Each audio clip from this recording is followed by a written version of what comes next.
ഷിരൂരിൽ 4ാം ഘട്ട ദൗത്യം നാളെ മുതൽ ആരംഭിക്കും. ഇന്ന് ഗോവയിൽ നിന്നും കാർവാർ തീരത്തെത്തിച്ച ഡ്രഡ്ജർ വെസൽ നാളെ ഷിരൂരിലെത്തിക്കും.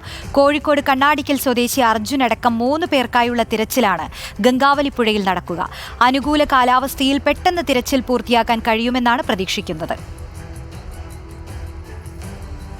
കഴിഞ്ഞ മാസം 16 നിർത്തിവെച്ച ഈ ദൗത്യമാണ്, ഷിരൂർ ദൗത്യമാണ് പുനരാരംഭിക്കാനുള്ള നീക്കം നടക്കുന്നത്. ഇതിന്റെ ഭാഗമായി കാർവാർ തീരത്തേക്ക് ഇപ്പോൾ ഇതുമായി ബന്ധപ്പെട്ട ഡ്രഡ്ജർ എത്തിച്ചു കഴിഞ്ഞു. ഇന്നലെ രാവിലെയോടുകൂടിയാണ് ഈ ഡ്രഡ്ജർ ഇവിടേക്ക് എത്തിക്കാനുള്ള നീക്കം ആരംഭിച്ചത്. പക്ഷേ ഇന്നലെ വൈകുന്നേരത്തോടു കൂടി തന്നെ തീരമേഖലകളിൽ വലിയ തരത്തിലുള്ള കാറ്റ് വന്നതോടുകൂടി തന്നെ ഈ കാർവാർ മേഖലയിൽ നിന്ന് ഏതാണ്ട് 12 കിലോമീറ്ററോളം അകലെയാണ് ഈ ഡ്രഡ്ജർ നങ്കൂരമിടേണ്ട ഒരു സാഹചര്യം ഉരുത്തിരിഞ്ഞു വന്നത്. അതിന് പിന്നാലെ തന്നെ ഇന്ന് രാവിലെയോടുകൂടി തന്നെ ഡ്രഡ്ജർ കാർവാർ തീരത്തേക്ക് പുറപ്പെടുകയും ഉച്ചയോടുകൂടി തന്നെ കാർവാർ തീരത്തേക്ക് എത്തുകയും ചെയ്തു.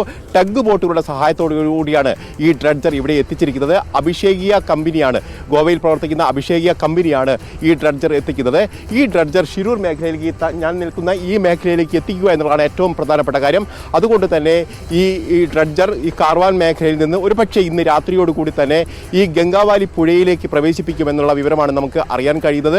ഒരുപക്ഷെ നാവികസേനയുടെ മാർഗനിർദ്ദേശങ്ങൾ പ്രകാരവും അവരുടെ മേൽനോട്ടത്തിലുമായിരിക്കും ഈ ദൗത്യം ആരംഭിക്കുക. ഇന്ന് രാത്രിയോടുകൂടി തന്നെ ഈ ഗംഗാവാലി പുഴയുടെ താഴ്ഭാഗത്തുള്ള അഴിമുഖത്ത് കൂടിയായിരിക്കും കടത്തിവിടുക. അഴിമുഖത്ത് ചില പാറക്കെട്ടുകൾ നിലനിൽക്കുന്നുണ്ട്.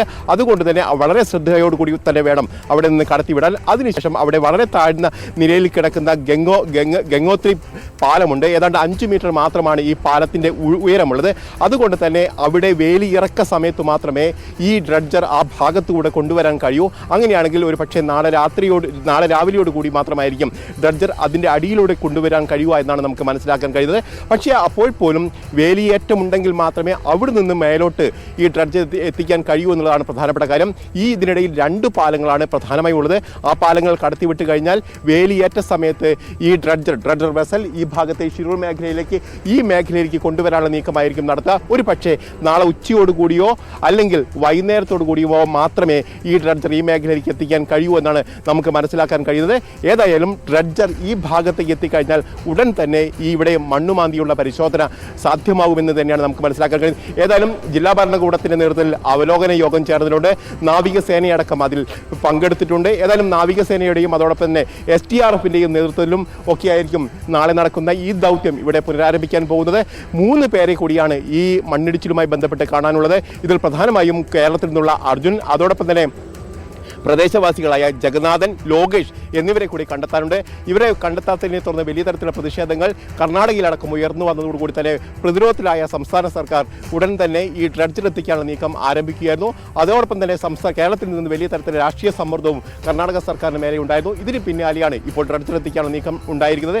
ഏതാണ്ട് 96 ലക്ഷം രൂപയാണ് ഈ ഡ്രഡ്ജർ എത്തിക്കുന്നതിനുള്ള ചെലവ് പ്രതീക്ഷിക്കുന്നത്. ഇതിൽ 40 ലക്ഷം രൂപ MLA-മാരുടെയും അതോടൊപ്പം തന്നെ MP-മാരുടെയും ആസ്തി വികസന ഫണ്ടിൽ നിന്ന് മുൻകൂറായി നൽകിയിട്ടുണ്ട്. ഏതാണ്ട് 3 ദിവസം മാത്രമാണ് ജില്ലാ ഭരണകൂടം ഈ ഡ്രഡ്ജിങ്ങിന് ഇപ്പോൾ അനുവദിക്കപ്പെട്ടിരിക്കുന്ന സമയം. പക്ഷേ കപ്പൽ കമ്പനി പറയുന്നത് ഏതാണ്ട് 7 ദിവസമെങ്കിലും ഡ്രഡ്ജിങ് വേണ്ടിവരുമെന്നുള്ള കാര്യമാണ്. ഏതായാലും ഡ്രഡ്ജിങ് പുനരാരംഭിക്കുന്നതോടുകൂടി മാത്രമേ അതിന് എത്ര സാവകാശം വേണ്ടിവരുമെന്നുള്ള കാര്യത്തിൽ തീരുമാനമാവൂ. ഏതായാലും മുൻകൂർ നൽകിയിരിക്കുന്ന തുകയ്ക്ക് പുറത്തുള്ള തുക സംസ്ഥാന സർക്കാരാണ് നൽകേണ്ടത് എന്നാണ് നമുക്ക് മനസ്സിലാക്കാൻ കഴിയുന്നത്. ഏതായാലും നാളെയോടുകൂടി തന്നെ ഈ ഡ്രഡ്ജിങ് പുനരാരംഭിക്കും. അതായത് ഷിരൂർ മേഖലയിലെ മണ്ണിടിച്ചിലുമായി ബന്ധപ്പെട്ട ദൗത്യം അതിൻ്റെ 4ാം ഘട്ടത്തിലേക്ക് കടക്കുന്നു എന്നുള്ളതാണ്. ഒരു പക്ഷേ ഈ ദൗത്യം ഈ പരിശോധന മാത്രമാണ്